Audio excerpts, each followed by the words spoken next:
మధ్యలో ఎటువంటి దళారులు లేకుండా ప్రజల ముందుకి పాలన తీసుకొచ్చినటువంటి గాంధీ గారు కళ్ళకన్నటువంటి గ్రామ స్వరాజ్యాన్ని తీసుకొచ్చినటువంటి నాయకుడు జగన్మోహన్ రెడ్డి గారు.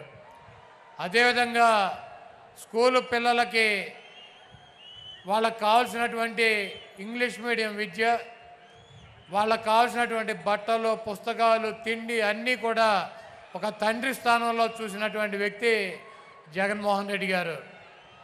అదేవిధంగా ఆరోగ్యశ్రీ ద్వారా ఈ రాష్ట్రంలో ఉన్నటువంటి అనేక మంది నిరుపేదల ప్రాణాలను కాపాడినటువంటి వ్యక్తి డాక్టర్ వైఎస్ రాజశేఖర రెడ్డి గారు. అయితే ఆయన చూపించినటువంటి దారి కన్నా 4 అడుగులు ముందుకు వేసి ఈరోజు గన్నవరం నుంచి గుడివాడ వస్తుంటే అనేక మంది ఆరోగ్య సమస్యలు ఉన్నవారు ఒక్కసారి ఆయన కనుక చూపించిన